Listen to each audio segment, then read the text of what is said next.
Hey friends, it's Caleigh Bird. Welcome back to my studio. You know I'm always delighted to have you here. So today I have kind of a very strange painting. I mean, even for me, I know I've been doing some weird stuff lately, but this one was like so impulsive. I had this little basket and light was shining through it in this really pretty way, so I literally just like jammed my foot in there and took a photo on my phone, and then I just kind of went for it. Like everything about this painting was very impulsive, even the mixing of the paint. So check this out. So I had done the background, you know, I used aerosol and different like objects and stuff to make that my background, and it was not even quite dry, and it wound up mixing in with the paint, which was perfect because I wanted it to be kind of like a bluish, and it made this fabulous blue tone throughout the whole painting. And then after I was finished painting it, like I left a bunch of space and I put this snake skin in there. I knew that I was going to put the snake skin in there, but other than that, I was like, I'm just going to kind of throw stuff in as I do the layers and see what happens. And so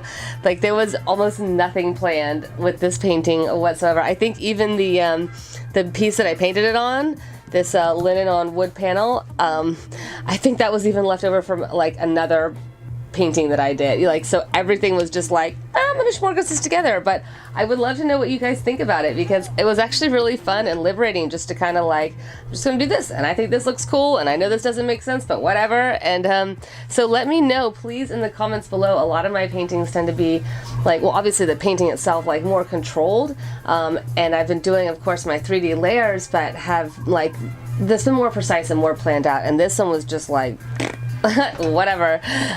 So let me know in the comments. Normally I'm not going to ask for a critique on my paintings, thank you very much, but today I am. So let me know, do you think this is like crazy, like jumbled mess, like too much to look at, like it's like you can't focus on any one thing, or does it look kind of like fun, like oh my gosh, there's so much to look at, I love it, there's all this weird stuff going on. So yeah, you'll get some close-ups later on in the video, but let me know what you think about it. I certainly had fun making it.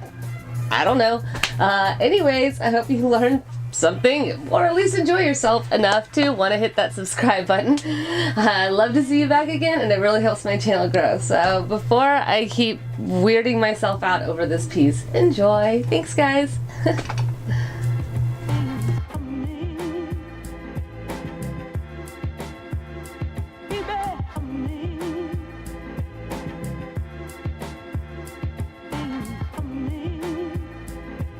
Painting, I started off with a very cool palette. As you can see, it's a lot of grays and blues and very muted tones. I wanted this to be almost like an icy blue foot going in, and like I said in my intro, it kind of worked out well because the possibly oils or maybe the terpenoids in my paint sort of reactivated the aerosol that I had used in the background, and so some of the blue that was in the background actually wound up coming into my skin tone. But if you've heard me on other videos, I think it is very important to have tones from your background represented in your foreground. It's a great way to really unify a piece of art. So for me, it was actually very serendipitous.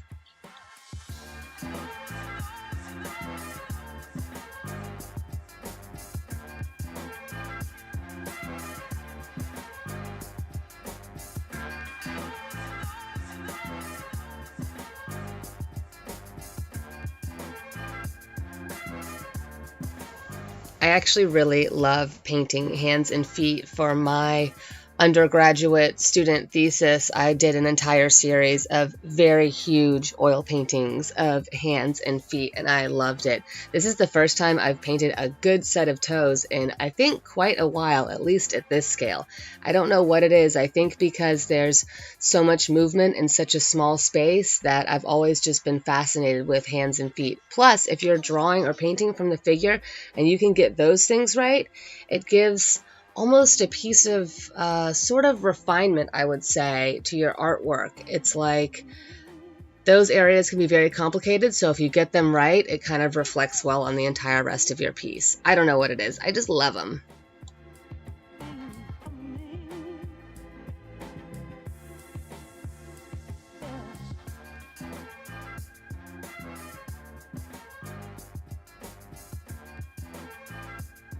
This piece was a lot of fun to make as well, because even though I was using a very cool palette, I really felt like I ran the gamut of the rainbow within these cool tones. I pulled out lots of reds. There was some areas that were yellowish or orange. Of course, I got my blues in there, and there's even a lot of green in that skin tone, which you can see especially now on this close-up. And don't forget those bright blue toenails. At first I wasn't going to paint them, but then I figured, you know what? Bring that background into the foreground. Let's do this.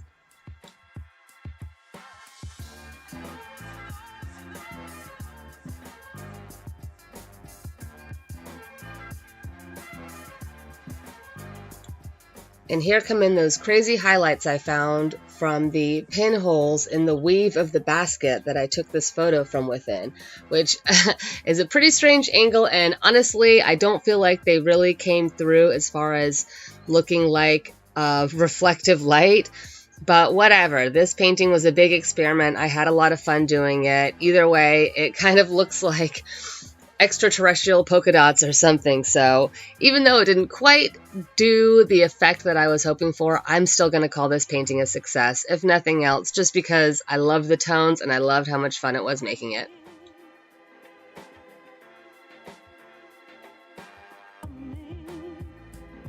This was like the one thing I had planned for this painting. I knew I wanted to do a foot, and I knew I wanted to include this insane snake skin that my parents had found on their property. Look at his little eyes poking out. Oh my goodness, so funny.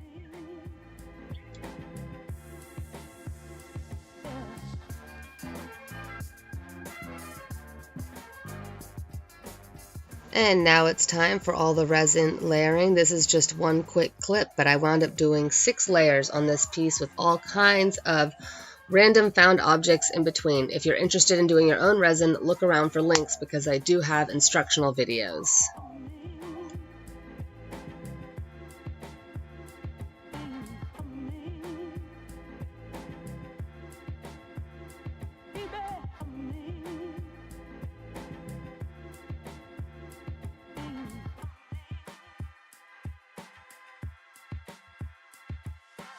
Thank you so much for joining me today, guys. I hope to see you soon. Make sure you hit that subscribe button.